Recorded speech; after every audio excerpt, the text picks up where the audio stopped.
Social media is a way how we're able to communicate to each other, with also being able to express our own personal opinions. But with the companies having so much control of what we are allowed to see, they're able to erase anything they really want with just a snap of their finger.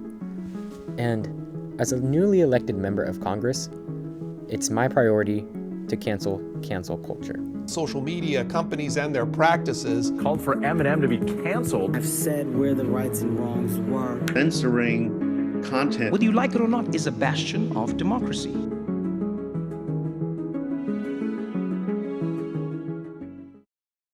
Cancel culture is a term coined due to the mass cancellation of celebrities and public personas. It is the censorship of a person.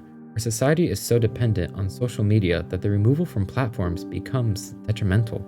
Media is used in our day-to-day lives. We use it for education and information, for entertainment, and even communication. It's a system where, without a connection, there is no progression. According to psychologist Elizabeth Loftus, thriving in the field of thoughts and memories, he states that the misinformation effects refers to the impairment after exposure to misleading information. In 1951, Solomon Asch conducted an experiment to investigate how social pressure from a majority group could affect a person to conformity.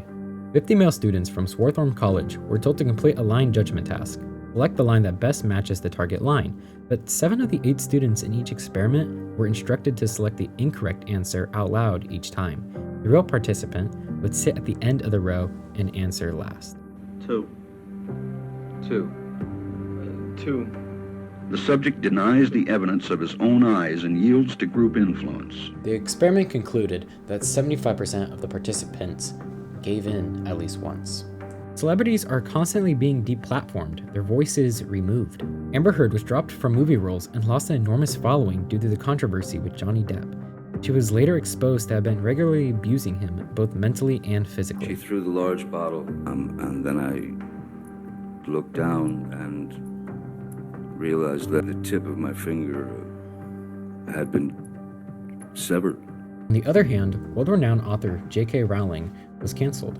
On December 19, 2019, Rowling made a tweet regarding an employment tribunal case on transgenderism. She immediately faced immense backlash and was later forced to make a public apology. Even though the comments made by Rowling may have been offensive, did she deserve the same treatment as Amber Heard? the ability of the social media platforms to remove content is very important also for users, because these types of content that are removed in general are types of content that would make the platform much less useful. They would be flooded with spam, glorification of violence, glorification of suicide, hate speech, a very long list of objectionable content that really no one has an interest in seeing. Just like sheep, when danger is sensed, they inform others and move in a pack, even without knowledge of the threat. But what happens when following others leads us straight into danger? After all, we're not the first society to adopt censorship. Fascism has existed since the 1920s. Mussolini created fascism. They would burn books that, for example, talked about revolution. You couldn't talk about revolution from then on forward. You had to sell to them, you are either with me or against me. There wasn't the middle path to say, no, I have different ideas. You had to agree with them. You must say what I say. That is what dictatorship is. They would tell you it is either a yes or a no. If you said no to this party's narrative, they'd come after you. You start from a little kid.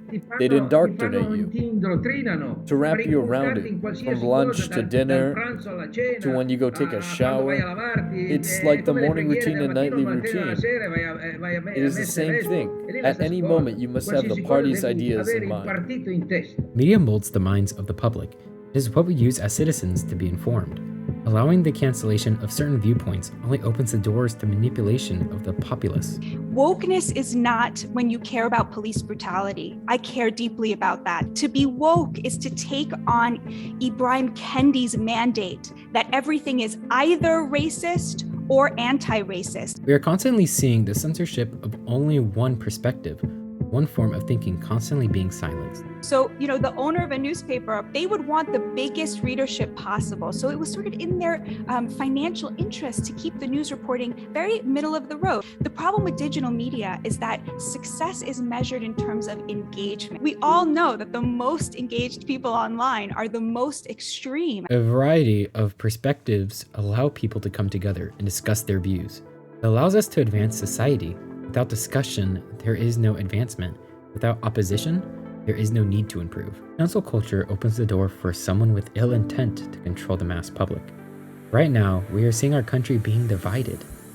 Races against races, or hating the rich. We have become divided as a society. The term divide and conquer makes sense. Even our founding fathers knew this. They won independence by uniting together and achieving a common goal. Censorship hides one side of the story while there's actually three. There's your side, their side, and the truth. And the only way how you're going to be able to find out the truth is by talking to each other and listening to each other. Now let me ask you this. Are you willing to listen to both sides of the story?